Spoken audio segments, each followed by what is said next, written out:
Welcome to The Life Engineer with Matty J. He unpacks and interviews guests to share the tools, components, and software that's needed to build a life and mindset by design versus one of default.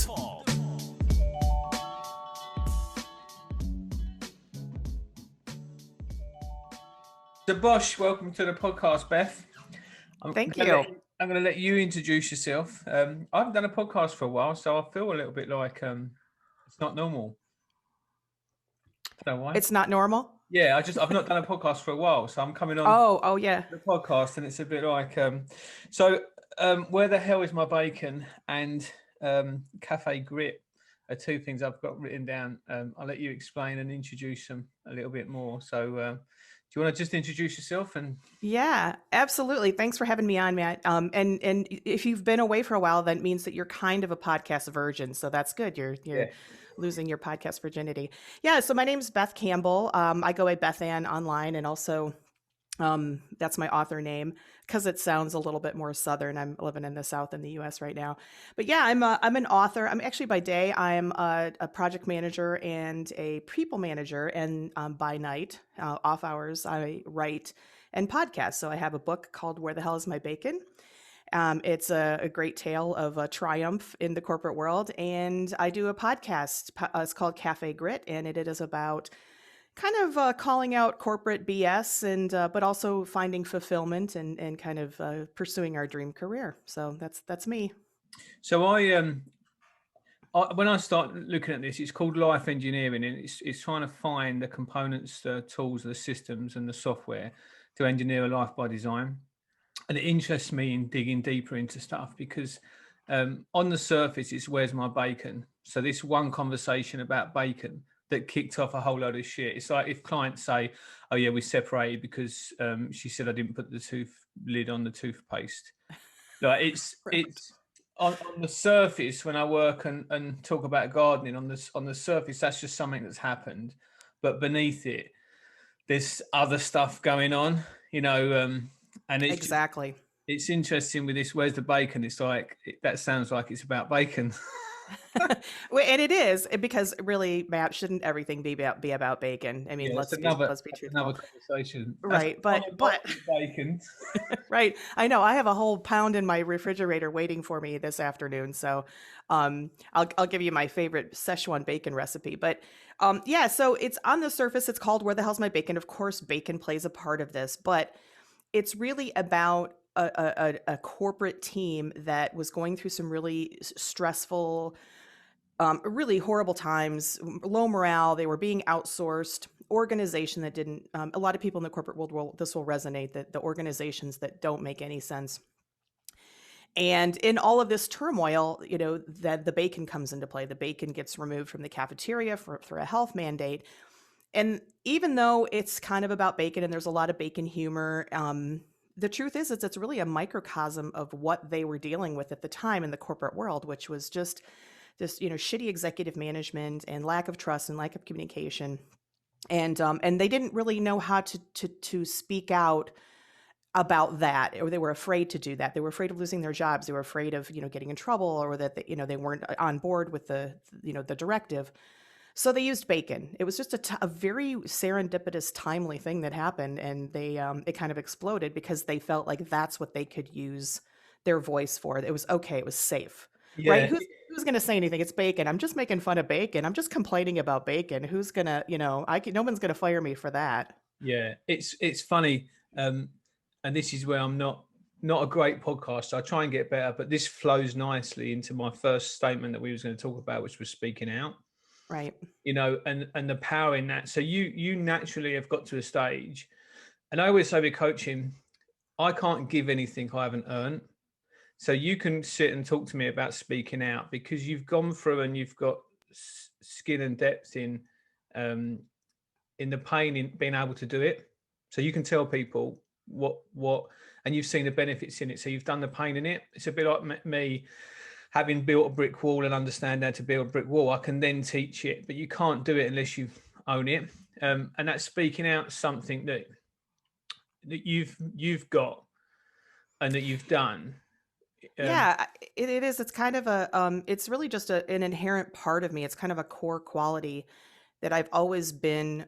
I'm not going to say unafraid. I definitely have fear, but I've always been comfortable and feel like it's necessary, and that I can fairly easily speak out about things that sometimes other people can't for many reasons, fear, or they don't know how, or it's just, not everybody's in your face Beth Campbell. They have to find other ways to find their voice, but that drives a lot of what I do. I mean, I was the sort of the instigator in the book, the story in the book. There's a protest that happens, a bacon protest, and there's a whole social media explosion when people were very upset about this removal of bacon. And I was definitely the instigator. I was the orchestrator. So it is something that is a part of me, and that is why I do the podcast, because I've had so many people reach out to me in corporate world who are dealing with just really shitty situations, and they don't know how to deal with them. And I just have always been that person who sits in a room with executives, and I'm like, I don't think this is right. Or Mm. people text and say, are you going to say something? So it's So kind you of were so I would just sum that up as you were the leader. So you've led that, and that is, and you've been able to do that because you've got it. And that's also something you can pass down, which is why people come to you. Absolutely. And that is a great thing for it's just understanding that. And I've had a lot of clients where speaking out, and we talk about speaking out like that's the work, but that's not the work. That's just the outcome that you get when you can speak out. Absolutely. I'm investing in a coach at the moment that's called me out. So I talk with coaching. The MMA coaching is mindset, movement, and alignment. And I think that I'm creating unstoppable people. And then I drop into what I call a ring with a coach, and she turns me around, pulls my pants down, and spanks my ass. And I'm like, I can do a few things. I can tap out and say, no, I don't want to work with you. I can submit into a package, which is what this is the terminology that I use. I can wriggle out of here, or if I was unstoppable, I could have just walked away. And that work in finding that work is sometimes it's not speaking out. It's sometimes in self-worth, and the fear is always there. But in some scenarios, I can sit, like if I was sitting in a lift, I can sit in a room with people, and 20 people can challenge me on it, and I can all day long. It doesn't bother me at all. Right. Whereas with coaching, you're buying me, so there was some blocks on that, and that's what I've worked through. And it's funny that the work is, it was for me, it was still in self-worth, how I saw myself. It was still in a value of an unstoppable belief, which someone that was selling the unstoppable you, but I have to do the work to be able to pass it down. Right. And with you, there was an innate natural thing that you could pass down, so you could give fruit to people in that. And I think it leads me on again to some of the things we talked about. This is working nice, on the course correct. We talked about course correct. Sure, and yeah. changing that where you're going from. And I wanted to sort of pick into, within the book, to have written it, you would have to have done some of work. Even physically writing the book would have been difficult, and you would have had to break through in some of those components. So in terms of course correcting, what's some of the stuff that you've done in you course correcting to being where you are now, and almost maybe talk to stuff that you've got to do to get where you've got to get to? Because there's writing the book, which is halfway, and there's selling the book, which is another halfway. And there's all these components of other stuff. So in terms of correct, yeah. Yeah, that great question. This is a common theme also in addition to the speaking out is that course correction, and it's different for everybody, and there are many different things to do to course correct. But yeah, in writing the book, I often tell the story of how it took me 3 years to write 3 chapters of this book, because I was waiting for motivation, I was waiting for inspiration, and I was just chugging along, and I was miserable. And it was only when I really found discipline, which just is so odd for me, because I think creative people just discipline, but it's so true that discipline really helped me. I was reading a book by Lauren Graham. She's an actress, from, you might know her from Parenthood or The Gilmore Girls. She wrote a book called Talking as Fast as I Can, and I was listening to this book on a long trip, and she was mentioning how she had this block. It wasn't really writer's block. It was motivational block. And so she started using this timer technique, the Pomodoro technique, which is this idea that you chunk things into smaller time frames and you set a timer and you only focus on that for that time, even if it's 5 minutes or 10 minutes. And that's how I had to course correct my mindset of, I'm not inspired to write. I'm not motivated to write. I had to get disciplined. So every morning I would get up at 5 a.m.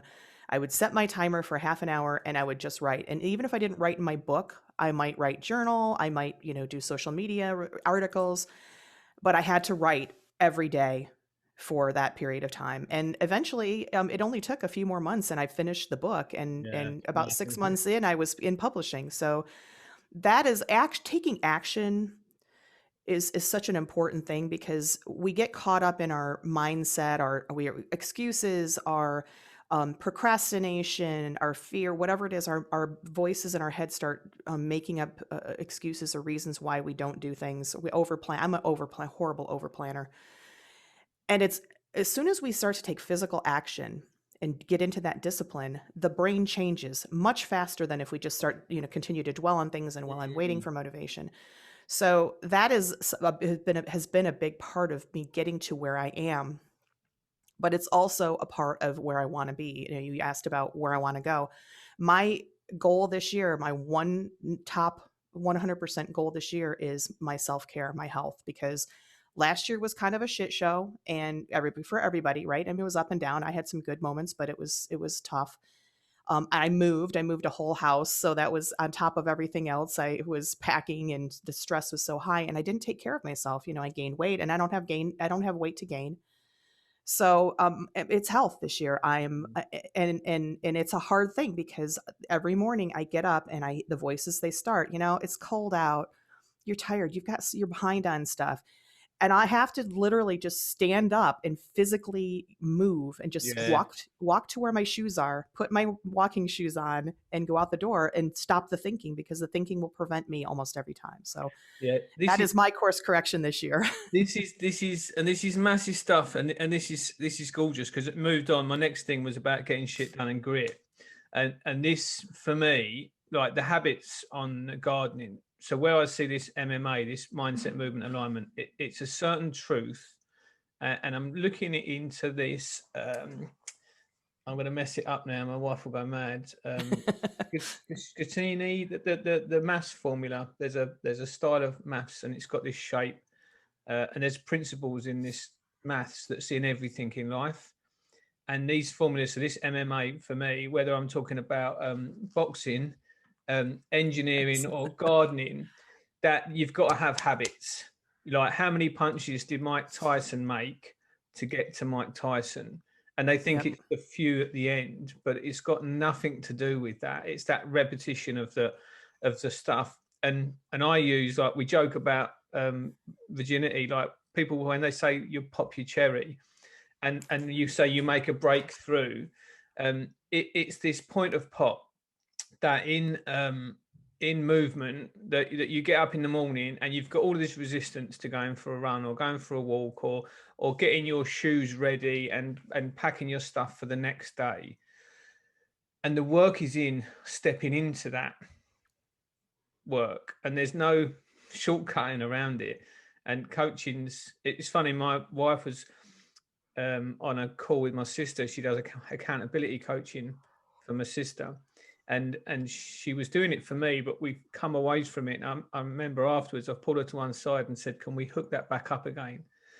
Because sometimes, especially my wife, having someone like, did you do what you said you was going to do? Oh, is it? I'll get it done. No doubt. I just asked somebody the other day about, I need an accountability coach. And there are people like that out there, but that is me. I know what to do. I know what I have to do. It's just doing it and being accountable for it.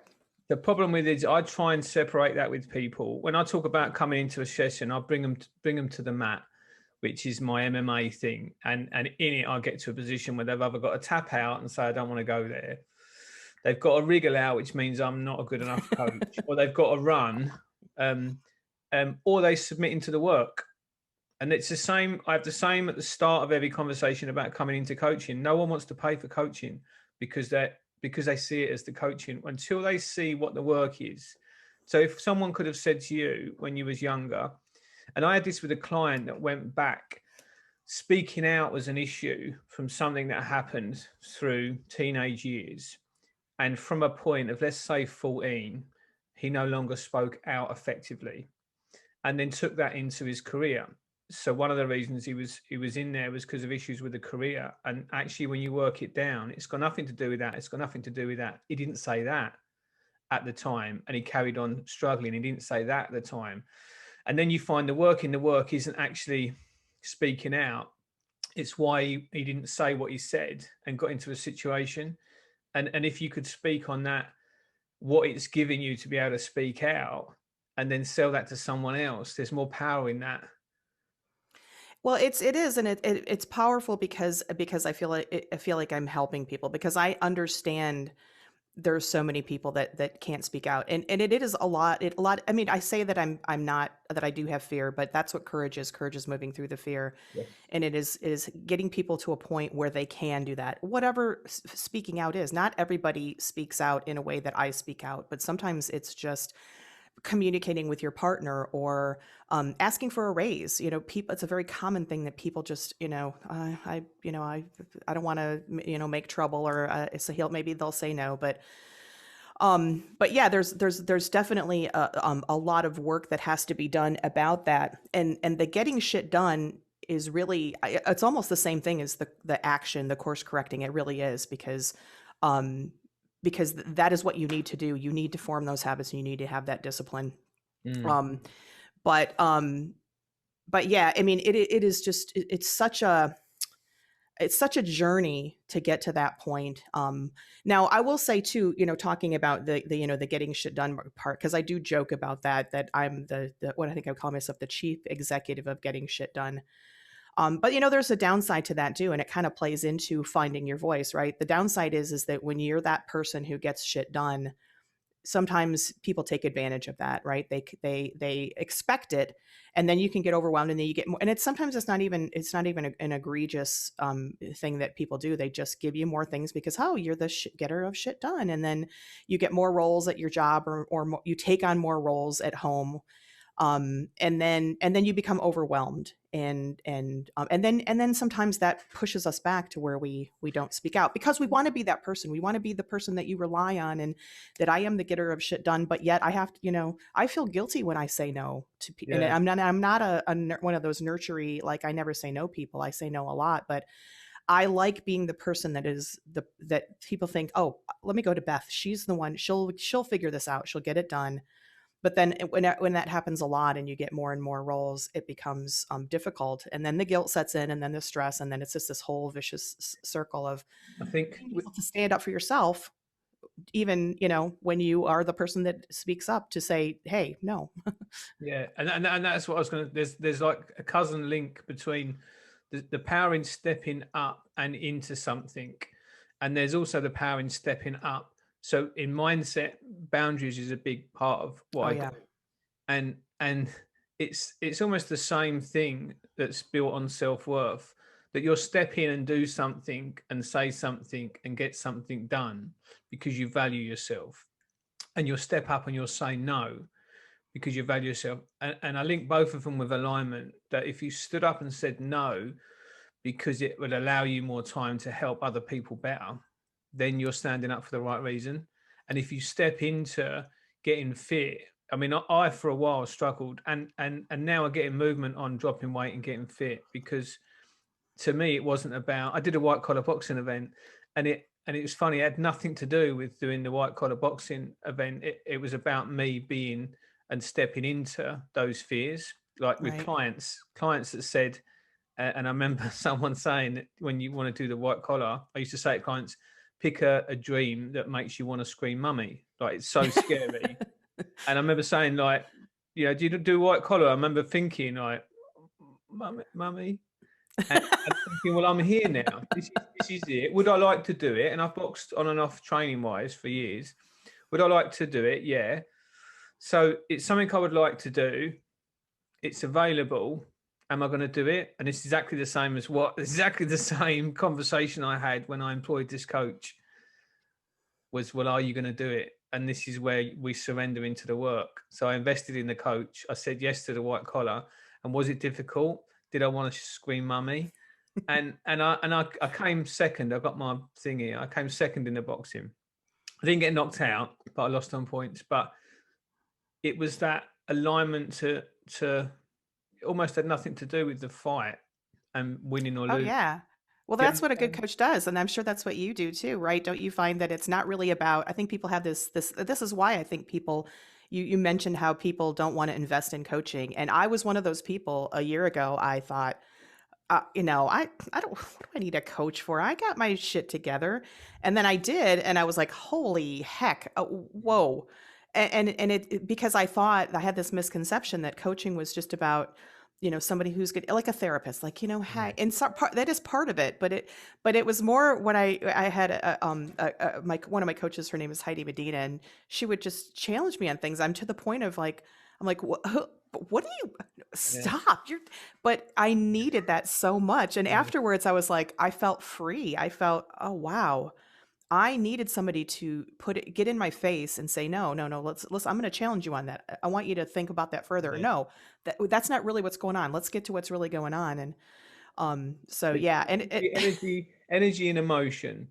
And there's either yeah, energy, like you say, like, who are you to get in my face? Like, what? Who are you to, like, there's anger, and there's frustration with being challenged. And it's exactly the same as if we was on the mat doing MMA right. fighting. But it's And inner, right? A lot of and that's it's inner and anger. you're It's thinking not, like, who are these? And you want to wiggle out of it. And it's just like holding up a mirror, like yeah, and coming at every angle. Um, and it's emotion, or it's like, understanding what's been holding you back sometimes right. is like really upsetting. And I've found it with the work I've done now, like thinking I'd unpacked a lot of baggage, and then suddenly I'm moving around and I can't get around because I'm still carrying this baggage, and she's Mhm. spanking me.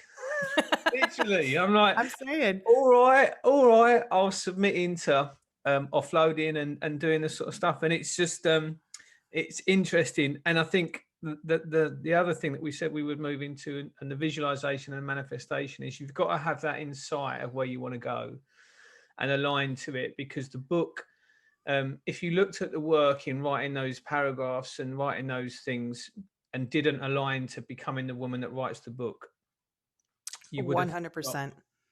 Yeah, it's so funny because I'm a big law of attraction, universal law of attraction believer. I visualize, I have vision boards, galore, I journal. But I didn't start that journey to manifest. I started that journey because a friend of mine dragged me to a vision board workshop, and it was this wonderful. Her name's Mamie Brown. She's on LinkedIn, and she just really was vibrant, and it was her message about how if we reframe our thoughts into something more positive, our life can change. So a lot of people, especially in my world of the podcast, say, I hate my job sucks, my boss sucks. And if you keep saying that and thinking that and believing it, it's going to happen. You're going to always, that's what the law of attraction says. You're going to attract a shitty boss, a crappy work environment. But if you reframe that and start visualizing what is your good job, I've got a great job. I'm visualizing. I'm thinking about. I'm journaling about my great boss and the culture. Then you'll attract that. And I wasn't even in this when I first became aware of this law of attraction to manifest a book. I just wanted to not be a bitter person because I was unhappy with my job. I was overwhelmed, in chaos, stressed out, and I found myself every day at work in a conference room with all of my other peers. Like we'd sit before a meeting for 5 minutes, just complaining, complaining, complaining. Mm. And I recognized it. There was an inner part of me that recognized this, but I still did it because it's habit, right? You just continue. You It's go along something. with the flow, don't you? Yeah, you go with the flow. And when I went to this workshop and I started hearing these messages, I thought, you know what? I'm going to do this just so I'm not a bitter person. It wasn't about to manifest my dreams and get a house with a pool and move to the state of Virginia where the winters are not ungodly cold. It was just to be a better person. And with that, things changed. So I do use the law of attraction. I do visualize. And one of the things that I visualized very early on was opening my box of books. That was like a big thing. I'm getting chills even just thinking about it right now. As I would just, kind of feel, the doorbell rings and it's the delivery person dropping off a box, and I pull it inside and I open it, and there's my box of books. I'm a published author with a physical book that I wrote even if it's crappy, it's a book that I wrote and I finished it. So, and then it happened, right? I finished my book. I got disciplined because that's a part of it. Action is a part of, for me, the law of attraction. It's not just about, I'm going to think about it and it's going to happen. I can't become a best-selling author if I don't actually write, if I don't actually physically write. And that's, I think, where a lot of people maybe get lost. But then it happened, and I opened my books, and it was a glorious moment. And so, yeah, I'm a big fan of the law of attraction and manifesting. And I continue to do that. It's always a struggle, because when, you're stressed, it's easy to go negative, but I'm aware, and, we just have to keep working on it and keep trying to be better. And so now this year, as I mentioned before, health, boom, got to visualize myself out there running. I think I always have an issue with me bringing things down to gutter level. But I'm going to go here that I think you've got to pick your pawn, and it's a bit like sex and porn. If you pick the right pawn, you get movement from a man anyway. And I think it's the same with the goals, that when you align that, like for you, that book, you can feel that there's a certain energy of flow that comes through, like a stimulation, and that when you connect and align with it, the reason I think people don't move and take action is they don't really connect and align to something powerful. It might be that I want to write a book like Beth. Well, that's not you. That's being like Beth. And it might be you want to write a book, but when I find, and this is where alignment comes in with purpose, like mine's in creativity, so I can work in the lift industry in a creative state and way, or do jobs that I know I've got to do to get back into a creative space and spend time like I am now coaching. So it's all aligned to be able to do that. And it comes back down, I think, to having that visual, that strong, finding your pawn, of life, that you've got that strong desire.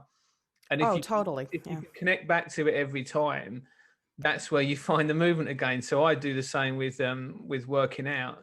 It's got easier now because I've almost cut through that need to do it, because it just gets done. But if I do struggle, I find that I'll just watch some motivational boxing videos, and it always comes back down. I don't know why with training it comes back down to the boxing side of stuff motivates me. But that's my pull. That's what gets me going, and I'll go for a run when I watch it. So yeah, no, that's great. I think everybody needs to have, that everybody gets to that point. I do. I used to have a podcast about the law of attraction, but it is still something that I get challenged with, keeping that right mindset.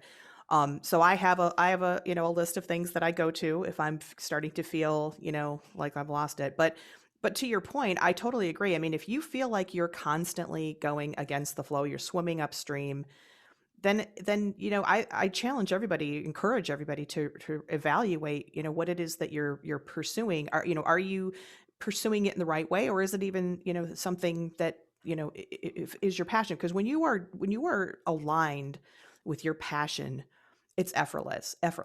That's the thing that they always say. What could you do for a long time and just lose track of time and you don't even know? And for me, that's writing, and it's podcasting, a jigsaw puzzle. Not that I, pursuing a career in jigsaw puzzles, but I could do a jigsaw puzzle for hours and I don't even know what's going on around me. So if you're pursuing something and it's not flowing, then it's back to that course correction. What is it? Is it really that you're not aligned with your passion, or are you not aligned with how to get to your passion? And do you need to course correct? And sometimes I feel like I get course corrected by, the universe. I feel like stuff happens and it feels like it's negative and horrible. And I think, oh man, this is, I've been trying, I've been visualizing, and then I realized, oh no, this is just the universe slapping me in the face and Mhm. saying, don't get too complacent. I'm working on it. You know that what your direction is, and boom, then whew, Yeah, there's a couple of things that come up there because finding the work is the work, and like I said from the start, bacon wasn't the work. It's right. what's in it. So some of those jobs that you find, it's the same as me going to a lift and someone saying, "Oh, the lift's a piece of shit," and then you look into it, and it's Right. like, "Oh, it's something to do with the landing doors," and then you look into it, and it's not the landing doors, it's the car door, but the car goes through every landing, so they think it's the and it's not even the car doors. There's something else. It's the sensor on the car doors, and you drill Right. down into where the actual work is. And it's interesting with coaching when people come to a session that that work isn't in where they think it is. That's just an outcome All that the will show time. up Every when time, Matt, every single time. when they It's come not down what you to think it is. yeah. And coming back to that alignment as well, when you said it's not even in the writing because that's just what your hand's doing. It's in the creativity True. and that's where when you look at purpose it's like a magnet behind a piece of paper that's moving something. Your I quite like writing and art and property development and everything. Like I say, the conversations in coaching, I joke I don't care, and it's something that I joke with clients about, but I wouldn't be a good coach if I cared, because I wouldn't Yeah. ask Beth that uncomfortable situation, which my mum wouldn't do, because she Right. didn't want to upset Beth. You all right, Right. Beth? Is everything all right? Exactly. Right. Happy, Bev. Is that tea nice? Have a bit of your tea. Let's wait till you take a sip of your tea. You need to be soothed. Let me sing you a lullaby. Which No. would make a great counselor, but that's not what I Mm, am. So it's that um, it's that alignment really with that core purpose and it, like I say, it's in creativity, the lights around the door, that you can see within what you do and the art, what you do and the book covers and that there's creativity in that. And writing's a form of absolutely. And creativity, is it's definitely in my is one of my core qualities. Um, and I think people think that they almost feel like it's a selfish thing, like oh, why should I need to do something for others, and the thing is that even it's back to that self care. Like I'm being creative for selfish reasons because I like to do it. I like the feeling of creating something. It's a very self-centered or selfish feeling of creating something, but I know that that what I create may help someone or inspire someone or yeah. make them motivated to do something. I mean, even with the writing, I've had so many people ask me for help. I'm helping my uncle write a very difficult book.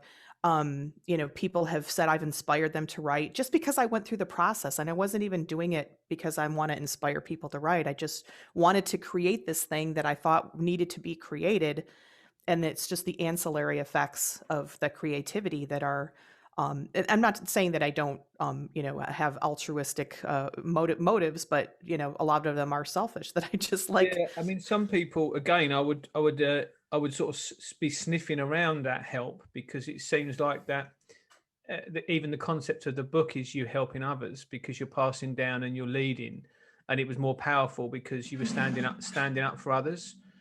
So I would say that there's helping purpose for you more so than other people because although there's creativity in it, a lot of this book is geared around you supporting a team being that were struggling, Yeah. and, and that you was that voice for those people.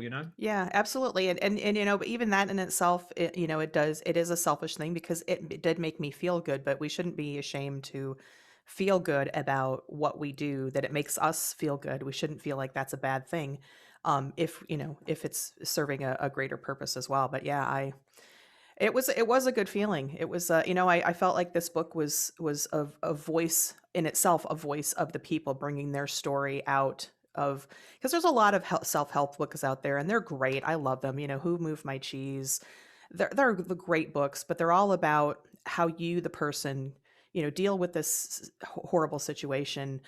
It's not about the voice from the people. It's more about, hey, I'm going to tell you how to deal with these crappy decisions that are happening. And I wanted a book that was like, no, this is a decision that shouldn't have happened, and the way it was executed shouldn't have happened. And I wanted to bring that story because it's from the people. So, but yeah, it certainly did make me feel good, and I feel like I hope I helped. So I think that we're good with the 4 things we was going to chat around. Yeah, it was. This is fun. And by the way, I love your backdrop. I love your Yes. sunflowers. Are those real? No.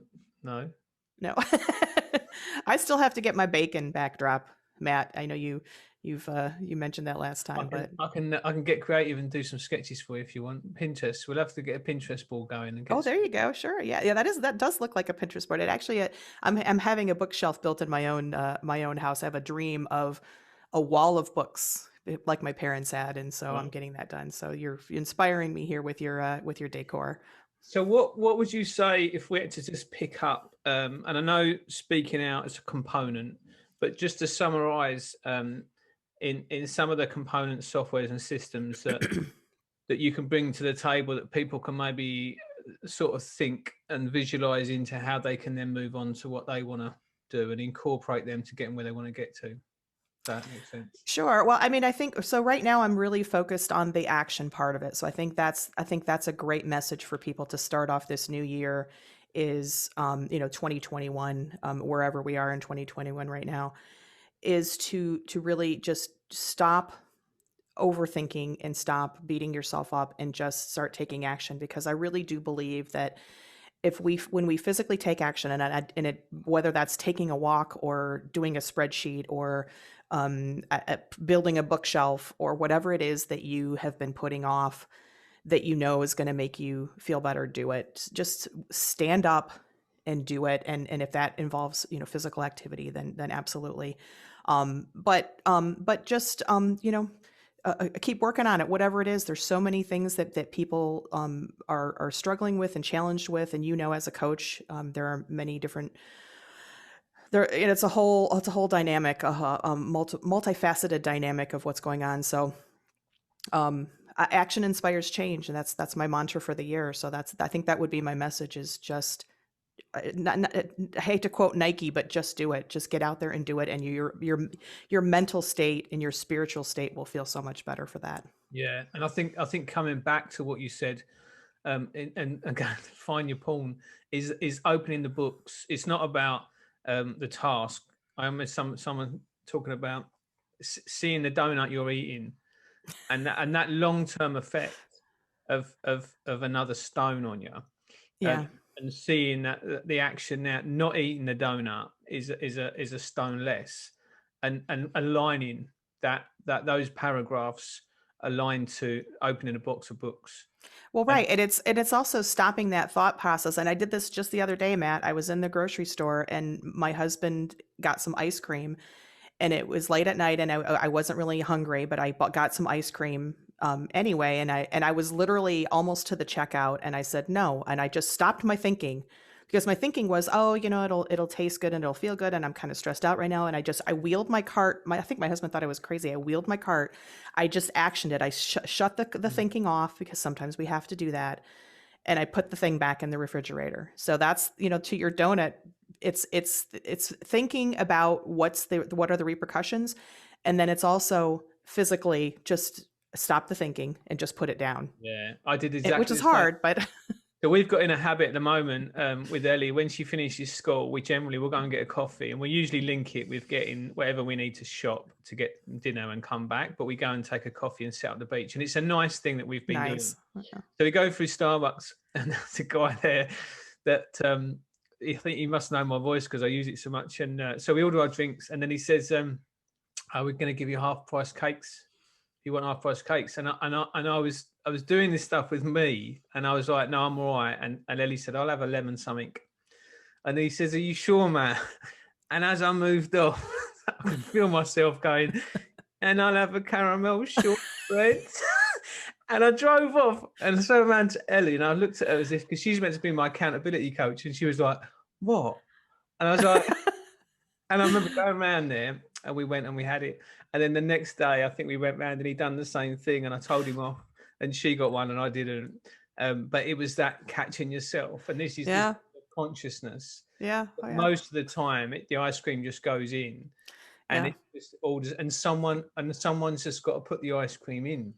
And this is where this level of flow comes in, that if we stay unconscious, that we'll just go wherever those negative or positive influences around us, or get that level of consciousness and awareness. Oh, Matt, we didn't even touch mindfulness. That we'll have to do that at another We'll do that time. on But your podcast. yeah, there you go. Absolutely. Well, cheers for Oh, coming on, Beth. I've enjoyed it. yeah. Thank you so much, Matt. I appreciate it. Thank you. I've had a great time, and you're a great host. You're a great coach and a great host. So you're going to send me the links, and we'll put them in the bottom where people can check out Yep. your stuff. Absolutely. Then they can come and see your book and your podcast. Yeah. And you've Yeah. got some books coming up as well, haven't you? I'm working on my first novel right now. It's called, well, I should say first. I have probably 3 of them in a drawer from way back in the 90s. But yeah, it's called Aunt Franny and the She Shed Itch. It's a little comedy, romance, modern fiction kind of a thing. But yeah, I'll be putting more about that out on social media in the months to come. But still working on it. Cheers, Beth. Listen, you have a good weekend. Yeah, thanks, Matt. You too. Yeah, Bye bye. now.